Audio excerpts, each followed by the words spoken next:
بسم الله الرحمن الرحیم. بلال جاجي او زلیبیا خپلو ګرانو غیرتمند پښتنو سره یو نوی ویډیو سره مخاطب دی. زما ګران غیرتمند پښتانه چې په دنیا هر ځای کې وي، الله د کامیاب لري. نن ما په خپل کار ځای کې وختي چوټي وکړه. کار مې بند کو. کار مې څه دپاره بند کړو؟ چوټي مې ولې وکړه؟ په نن ویډیو کې زما څه مقصد دی؟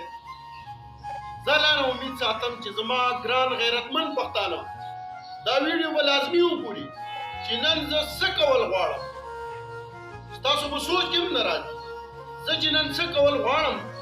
الله رضا دپاره کوم، شوبازي نه کوم. د تاسو سوچ وکړئ، برج خلیفه و، قبر خلیفه شو، دا پانی پاتې دنیا ده. نن چې کومه ویډیو زه تاسو سره شیر کوم دا تاسو وګورئ. دا عمل اول زه خپله ذاتي کوم، بیا تاسو وکړئ. نو انشاءالله بده ورځ به نه ګورئ، خو ویډیو به لازمي ګورئ. که ویډیو مو ونه کته چې نن زه څه کول غواړم، نو تاسو ته به څنګه اندازه وشي؟